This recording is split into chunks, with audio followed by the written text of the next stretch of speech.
Morjesta vaan. Aihki-ajattelija tässä. Nyt tämmönen unboxaus ja esittelyvideo uudesta kirjasta.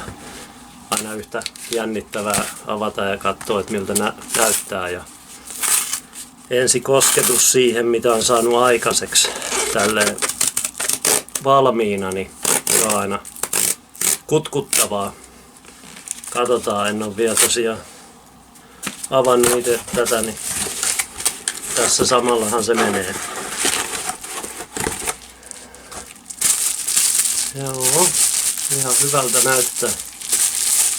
Tässä on nyt tommonen 10 kappalta. Taitaa olla. Tai pitäisi olla, joo. Joo, otetaan tosta yksi kappale. Niin. Tossahan se on, en tiedä näkyykö, tarkoituksella onkin tolleen pienellä tossa vaan toi otsikko ja takana kansikuvat ja kirjoitukset ja oma nimi ja niin poispäin. Mutta tää on taas yhdestä maalauksesta viimeisen enkelin näköinen, niin tää kansi. Tän nimi on tosiaan Takotsubo, elikkä Japania, ja sillä tarkoitetaan sitä särkyneen sydämen oireyhtymää.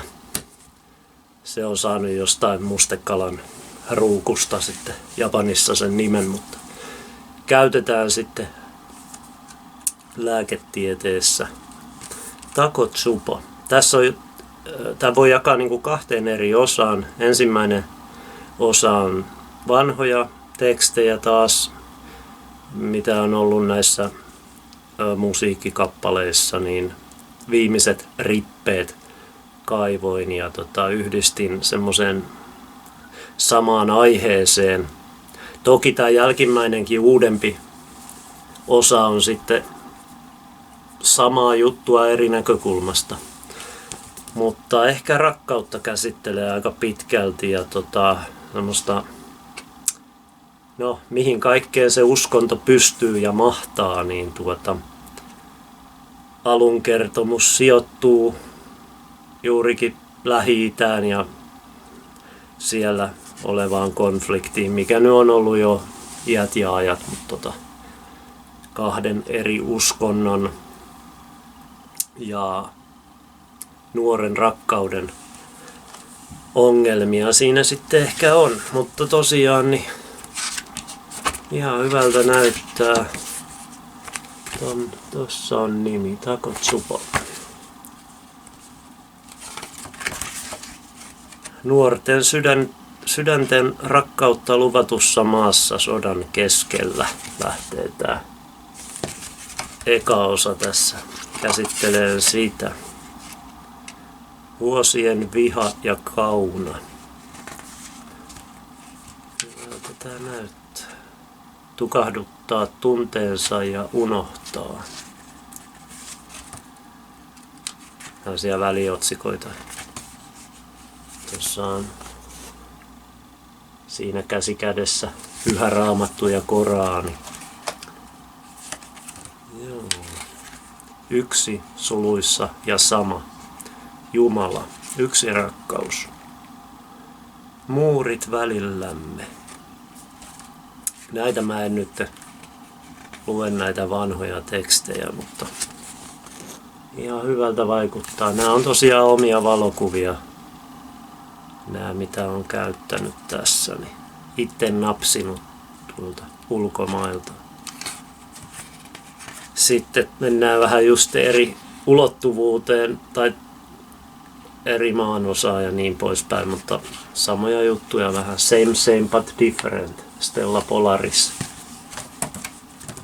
Enkä tarkoita nyt tätä sotilasoperaatiota silloin menneinä aikoina, vaan pohjan tähti meininkiä vähän mitä nyt haluaakin. Joo, eka uusi tässäni. Kiimassa. Aivan kuin olisit mustekala. Tämä sinfonia on musteellasi kirjoitettu. Jos olet aamukaste suolla, monien käsien jälkeenkin maistaa sen voin karpalolla. Nauran ja laulan, Tunnelma on selvästi virittynyt. Kurjet ovat palanneet. Pehmeät äänet, eläimen äänet. Olet viimeisen enkelin näköinen. Sitten riittävän abstraktia. Kahden auringon törmäys. Sinä ja minä. Oikein ja väärin.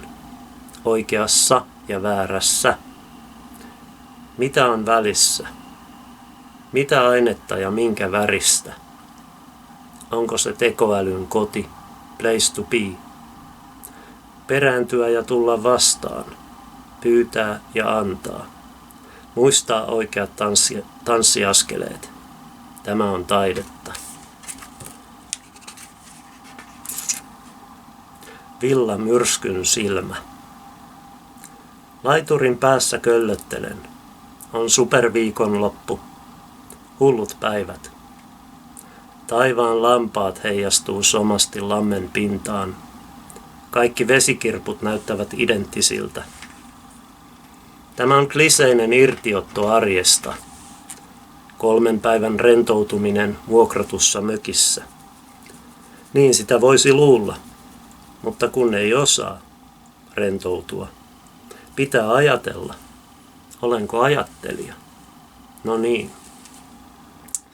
Rauhallista täällä on. Tämä on rauhan aikaa. Ainakaan emme tapa toisiamme laumoittain tällä hetkellä. Herra johtaja ei käskytä puolustamaan, ei hyökkäämään vihollisen niskaan. Äkkiä pakki päälle. Tässä hän pääsee rentoutumaan ihan liikaa. Vedenpinta on kuin peili. Pelkkä ajatuskin sen rikkomisesta pistää hävettämään. Mutta uimaan tekisi mieli. Tännehän ei olla tultu miettimään moista, joten otan kovan vauhdin ja hyppään pommilla lumpeiden sekaan. Sinne, missä on kirppuja kaikkein eniten. Semmonen. Tässä on taas tämmönen kuva. Koko rakkauspankkini on 1 kortin varassa. Pyydän, älä hylkää. Mitä tahansa muuta. Saat liimailla niin monta tarraa huonekaluihin kuin haluat. Ei haittaa. Sitten on repaleita 5. 5. vuoro. Ilman ihmisoikeutta matkustavalta voidaan periä tarkastusmaksu. Osta keinokyyneleitä aina apteekista. Jos minä juon kahvia, niin 1 vuorokauden tunnit ei riitä alkuunkaan. Hei, sinä ihmisraunio siellä. Pelisi on pelattu ja vaivas hellittää. Koin suihkussa uudesti syntymisen. Lukeminen kannattaa niin kauan kuin muistaa lukea, sillä psykiatri Alzheimer tulee hitaasti, mutta varmasti. Olisiko teillä hetki aikaa puhua narsistin kanssa? Sitten viimeinen. Sienestämässä. Ei ole harmaata väriä eikä ajatusta. Kleopatran hauta on löydetty. Käärmes makaa kullatulla pedillä ja ympärillä oleva veri hohkaa historiaa. Irtautuminen. Lakit kasvavat silmissä. Minulla ja sienillä on sama koti, sama äiti. Yhtäkkiä saan käsiini päähineen. Mitäpä tuumit? Tekeekö antennipipo minusta fiksumman ihmisen? Semerkhet. Aha. Anedjip. Vihdoinkin tapaamme. Olisiko Hathor-juhlan aika? Kiitos, se oli tällä kertaa semmonen. Takotsupa. Morjes.